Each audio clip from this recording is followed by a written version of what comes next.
Hey guys, it's Ryan, Southern Card Collector.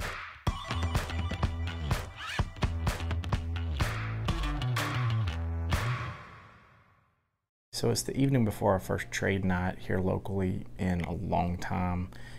This is the first time one's been organized that I know of, really, since I've been collecting. So it's going to be probably about 15 to 20 different collectors from our area. I'm really curious to see what everybody is into. I think most of everybody I'm going to run into tomorrow is going to be mostly into the modern stuff, modern baseball, a lot of prospecting.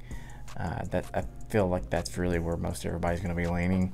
I'm really excited to meet some collectors from this area that I haven't been able to touch base with and kind of grow and build a network of collectors of sports cards in my area.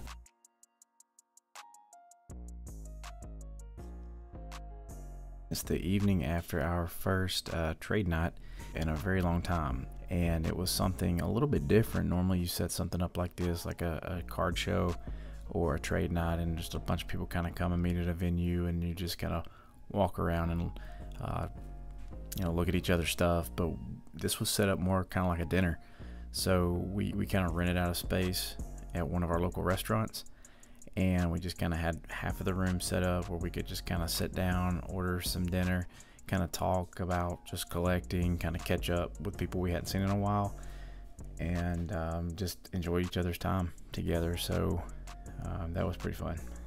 At the end of the night, I made a purchase for a small lot of cards, and I made a trade for one card, and was very happy with how everything turned out. Got a great deal on the cards. Got a really awesome card for my Javi Lopez collection from a good friend. So really happy with how it worked out, and man, I really look forward to our next night. So the first card I picked up was from the 21 Mosaic. It's Tyler Glasnow Prism. And I picked this one up, Matt. I'm not sure if you have this one or not, so let me know. But I was kind of, as I dug through the boxes, was just checking to see if I saw any Glasnow. Saw this one and grabbed it just in case. Second card is this Out of This World Derrick Henry from Donruss.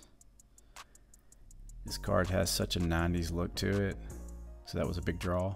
And being a fan of Derrick Henry, and I collect guys who played at the University of Alabama, so that was a fun one to pick up. I've been looking at this card on eBay on and off, so when I saw it come out of a box, I was like, yeah, I think I got to grab that one.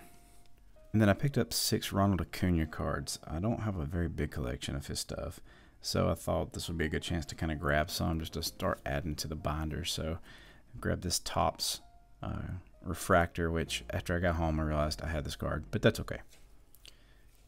Grabbed this Diamond Kings from Donruss. Also from Donruss, this Unleashed. Pretty cool card. Love some Heritage.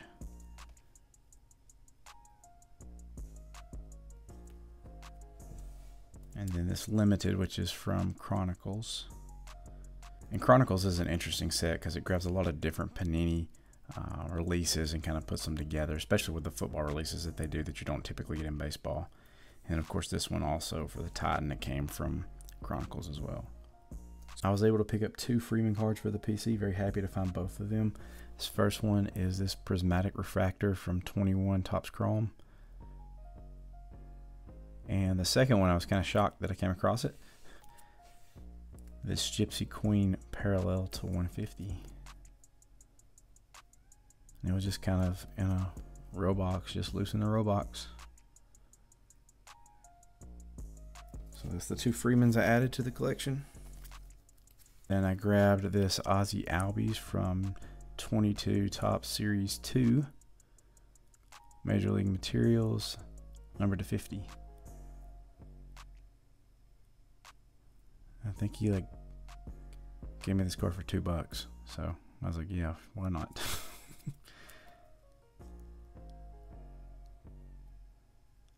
So that was a pretty sweet deal. But I don't have any relic cards or anything like that of Albies, so hope Ozzie's on the road to recovery pretty soon. You know, with Arcia down now, Braves called up Vaughn Grissom tonight, and man, he had a stellar first big league game, hitting a bomb over the Green Monster in Fenway. So had a 2-hit night, stole a base, scored a couple of runs. So Big debut for the young man, but do miss Ozzie, and can't wait to get him back with the Braves, back in the lineup too. But Braves have a nice little rotation there in the middle infield. And my main focus has been my Javi Lopez PC, so I was really happy to trade for this card. It's the 2003 Bowman Heritage Diamond Cuts Relic game worn jersey card. So this is the base card. I'm fortunate to already have the 101 in my collection.